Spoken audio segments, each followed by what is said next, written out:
What's up, everybody? It's Rob Griggs, host of the Super Duper Podcast. You can find us on all socials, SUPADUPAPOD, online at HP53productions.com, and also on YouTube. Got another top five. It's really five this time for you. So I was thinking about it in honor of Valentine's Day.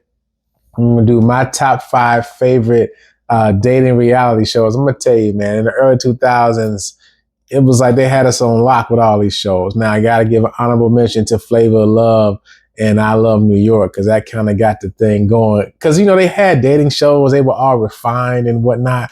And then these shows came along, like, what? We can throw anybody on TV? So I'm going to start. Number five is Parental Control. It was on MTV.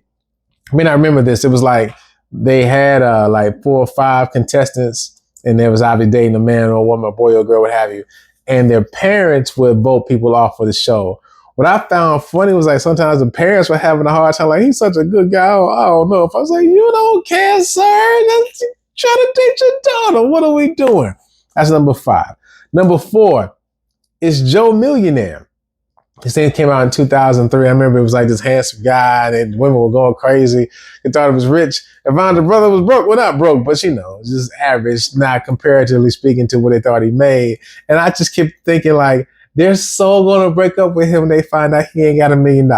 It's going to be hilarious. I think the trick at the end was if they accepted him after his lies, his deception, that they would then split $1 million.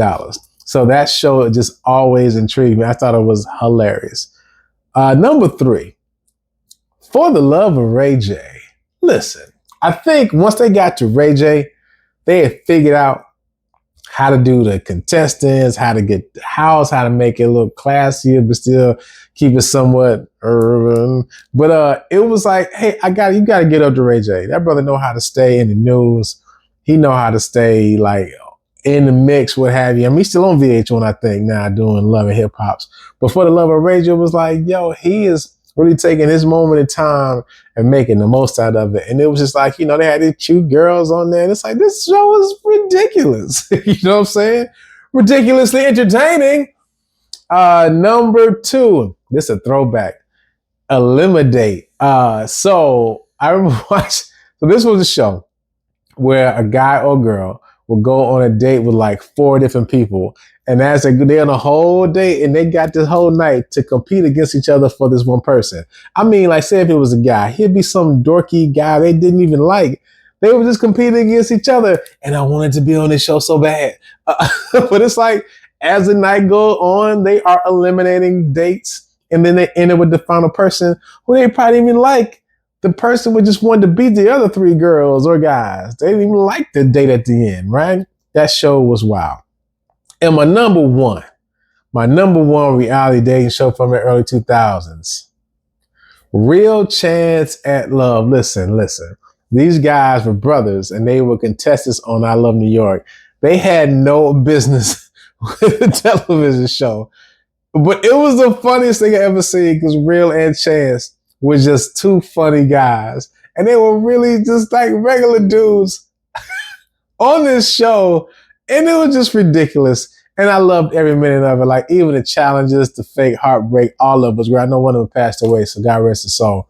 But that is my favorite dating reality show. So my super duper top 5 dating reality shows. Number 5, Parental Control. Number 4, Joe Millionaire. Number 3, For the Love of Ray J. Shout out to Ray J. Number 2, Eliminate. Best show ever. And number 1, Real Chance at Love. So make sure, again, you follow us, the Super Duper Pod, on all socials, SUPADUPAPOD, online at HP53productions.com, and on YouTube at HP53 Productions. And again, make sure you like, subscribe, share, leave a review, leave a comment, let me know what you think. Love it. It's ridiculous. I'm all for it. Y'all have a good one. Take care of yourselves and each other.